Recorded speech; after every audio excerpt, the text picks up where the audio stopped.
could, some of them, if we have time to. Just to Sorry. kind of show the committee where we were headed with a couple of things before we, just to kind of. She saw me leaving. I saw her trying to leave, so I was. Oh, and I think Damon left. But that's okay. I mean- So we're gonna move on to the new. No, we're gonna do Pastor French. Okay. Pastor French is not gonna let that slide. All right, So- I was like, so you just had a couple things you wanted to mention before she left, before you got into. No, I didn't want her to leave, Oh, because she thought we were done. okay, gotcha. All right, so this is Washington United Methodist Church. Pastor French has been talking to us way before the phrase ever was discussed. And so I just want to make that clear right now.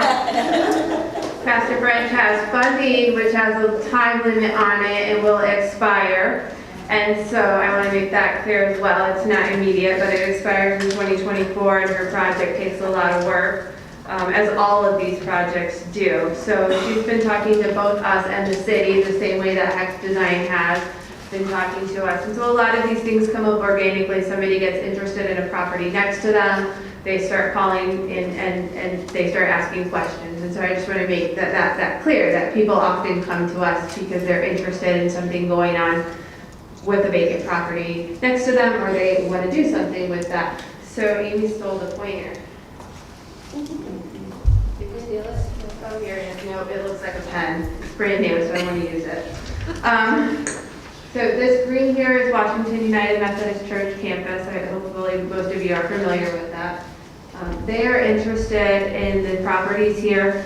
The blue properties are 2 one-acre properties that they just purchased from the city of Battle Creek. We're trying really hard to keep mapping consistent for the committee. Everything in blue will be city, everything in orange will be Landbank, just so as we move forward, that's a consistent theme. We own 4 properties in this area, all residential.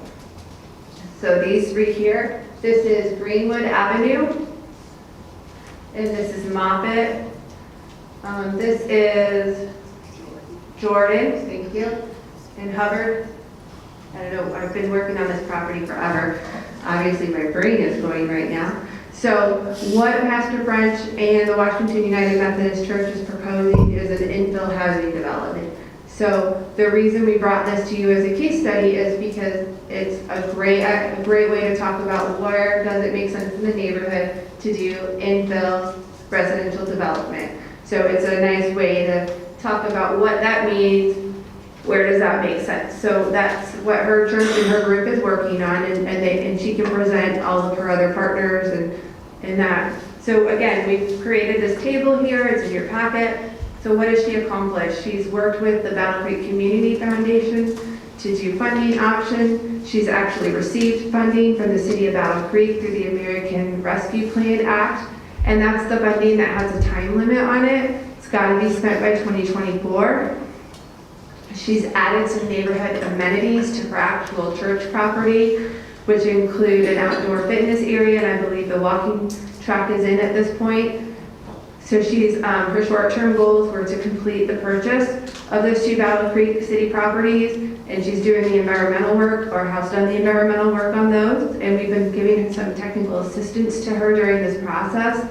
What the request actually is tonight is not to purchase, it's to enter into an MOU, a memorandum of understanding with the Land Bank Authority, so that we can assist her in this development.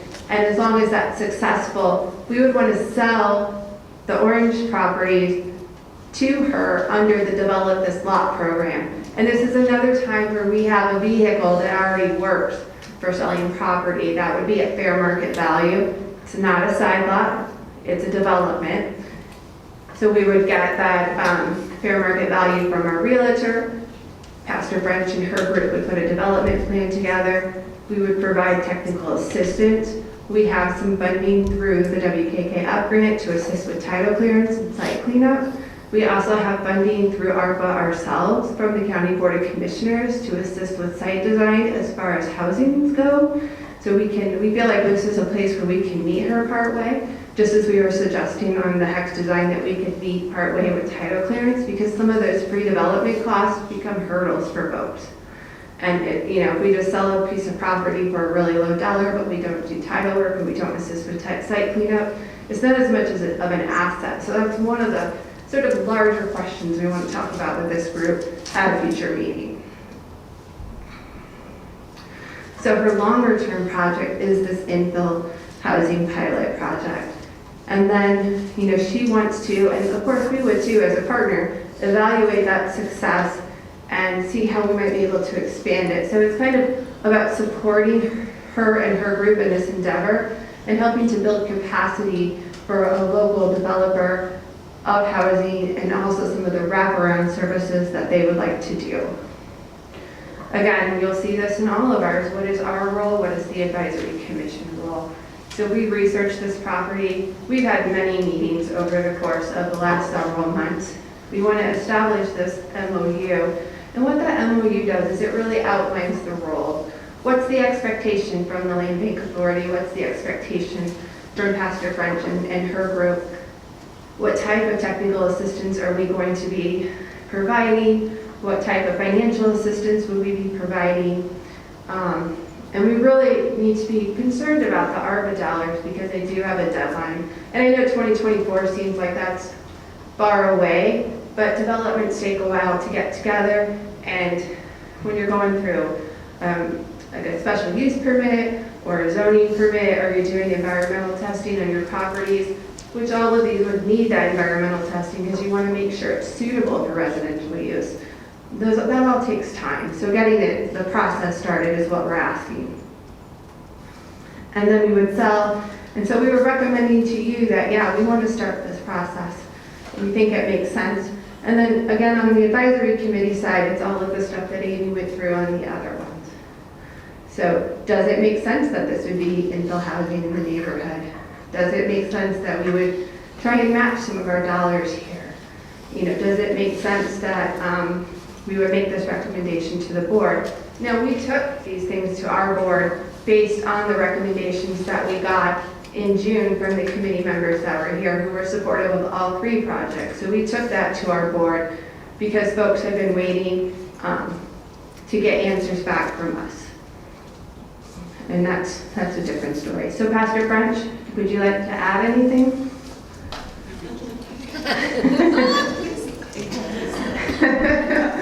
I know, it's like a loaded question.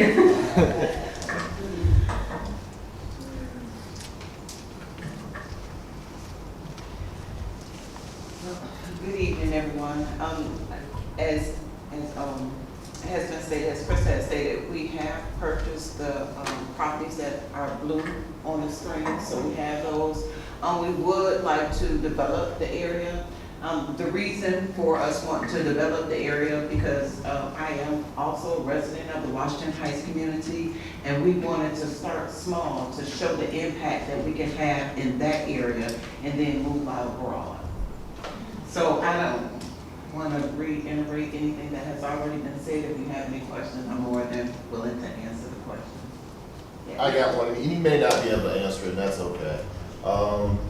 In your perfect scenario, how many residences would you be placing on these sites? So when I looked at initially when we were investigating, trying to get the properties that the Landbank owned as well as the city owned, and talking to a developer, they were thinking we may be able to get anywhere between 15 houses if we were able to get it zoned to where we can add like a Moffett Place Court, a pathway to go in between. Right here. Okay. Yeah. So we would be able to add anywhere to 15, maybe 20 houses, depending whether they're 2-bedroom, a family of 4 houses for that. So we were looking at anywhere between 15 to 20 houses. What we wanted to do was build back up the community. We want to add value to the houses that are currently in that area. So that's the reason why we've been so specific about adding amenities on the property of the church, because it adds value to the community. If they have a walking track in other areas, we should be able to have a walking track in our community. Yeah, so that's why sure. we're very specific about some of the amenities we add. I just wanted to know, what is the difference between the agreements that were entered in or potentially going to be entered in with Hex and Sunlit versus her agreement, which is a memorandum of understanding? What exactly is that? Sure. And why is there a difference? Sure. So the other ones are property sales, and this one is more of a development plan, so it just takes longer to put together. Normally, we would sell these under develop this lot, but there's more steps in this, and we can offer some technical assistance to Washington Heights United Methodist Church, and we've been meeting with them over the course of, well, I think since maybe August or September last year, and we just want to formalize that so we can get in and also allocate some of our resources to the projects too. So we want to provide that technical assistance. So we've got these lots here. This one is really long. So to build a house in the city of Battle Creek in a certain zone, these lots have to be a certain width. This lot right here isn't the right width. So there's some zoning work that needs to be done, and that's kind of like the nitty-gritty stuff that Amy and I get involved in that we do. I mean, we help people get special use permits because our policies say we can't sell it to you unless you can do your project and it's done correctly, because that's what our board has approved as part of our policy. So that's what we help people walk through, and that's what we would be helping her do too. But you know, she's got a pretty ambitious plan here, and we want to help her figure out how to do this. We also have access to other resources, like we can help her. We can submit these for the EPA assessment grant and things like that. So it takes some of the pressure off of her to do some of that work, and we can do it on her behalf because we're the owner. So it's kind of it's more of a partnership. Whereas Hex, he wants to purchase the property. We can help with some of it, but it doesn't need as much of our, you know, it's already zoned. He's going to do the cleanup. He's got a contractor for that. You know, we don't need to help him clean up that property. So it's a direct sale. Does that make sense? It does, but before, when Hex presented, he said he was in partnership with CCLB, right? You guys have a relationship, right? Well, we did Cleanup? an EPA grant application a long time ago. That's done. That was for him to buy the building that he's in, and those grant funds are open to anybody in the county when we have them. And he came to us through John Hart at the city. It's not like we went out and found him. Just like anybody applies for those grant funds. So when she signed the memorandum, she will be signing saying that she's in partnership with CCLB, and you would be helping to navigate some of the barriers that might. Absolutely. Okay. Yep. And so with the current property that we purchased from the city, we did get the environmental testing done on those properties. We're currently working with Vice architectural firm, who is actually putting together a plan for the development piece. And then I'm also looking at working with a local contractor, a local general contractor who is local. And so that's what we're trying to do is bring opportunities back locally. And Vice is not local, they're from Kalamazoo, but they help do a lot of development that was done in Kalamazoo. Can you just clarify, you're starting on the properties with a memorandum of understandings with a couple of houses? Is that what you're? We haven't decided exactly, we haven't had those conversations yet. That was the plan, because we're looking at trying to do something that is, if we're entering into a partnership, then we have to look at doing things according to a partnership. Okay. Yeah.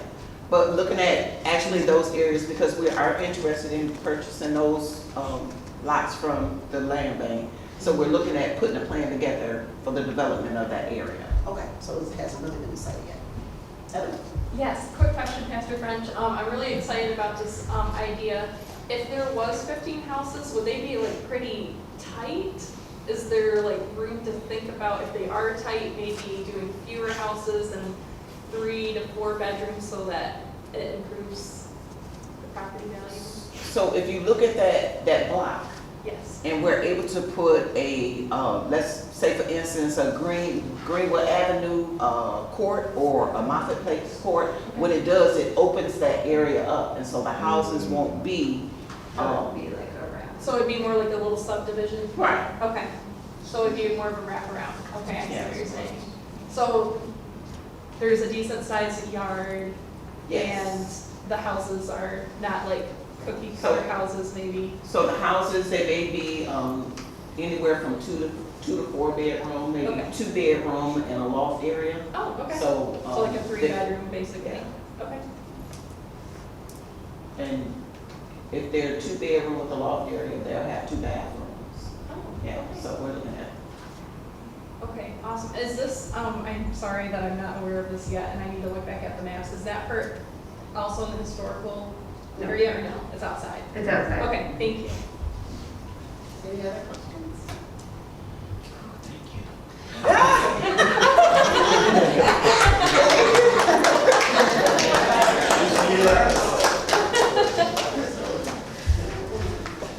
And thank you, staff, and I really appreciate all of the applicants who've come out today and for your time. Really, really appreciate that. We are now almost at 8 o'clock. We still have a few items to get to, so we're going to go to new business and A. 7A. So we have 2 Transform This homes that are in this area. This is one of them. This is 123 Manchester. It is in the Adventist, Old Adventist Village Historic District. And the lot behind it would also be sold. So what we're asking is that we put these on the market. So that, I mean, in terms of what we're asking the advisory committee is that we go ahead and put them on the market and make them available to everybody. And any house that will be coming to us, that we put them on the market in Transform This Home. And really brief, Transform This Home is where the buyer comes to us with a plan to rehab the home, to buy it, and to get it into compliance. So, 123 Manchester, down and dirty, it has a basement issue that we are hoping to get resolved before we put it on the market. So it lightens the lift for the buyer. It has, the price has not yet been determined, and we have no idea what it will be, but we want to wait until that basement project is done. The other one, so basically repair the foundation, put it on the market, and assist with title work, and we did have to do quiet title on this, so that would be very helpful to the buyer. Short-term goal is to sell the property to a qualified buyer to complete the rehab for owner-occupied home in the neighborhood. So that's what we would be marketing for, an owner-occupied home. The long-term would be to stabilize that block and put 2 properties back on the tax roll because of that lot that is behind. The second house is 276 Kendall, and this house is very challenged. It has a $50,000 basement fix, and we've had 2 contractors tell us that it's $50,000. However, we do have a buyer that is working in the trades that is very interested in this parcel and has the skill to bring that house back into compliance. We've asked him for, basically, is their firstborn kid, until we can get this on the market. We're not saying anything, but I want to see everything up front before I even start thinking this, because if it doesn't sell, it is going to go on the demolition list. It is very challenged. And we do not have $50,000 to help this one. So unfortunately, it is. And this is just the single lot with the house.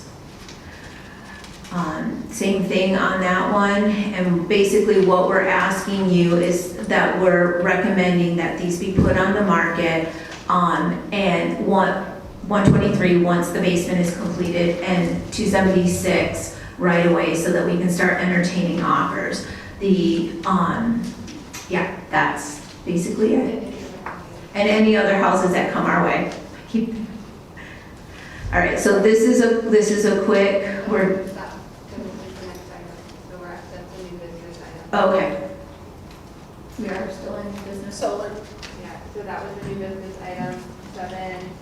7A. So, you have heard the presentation by the staff on our action item 7A.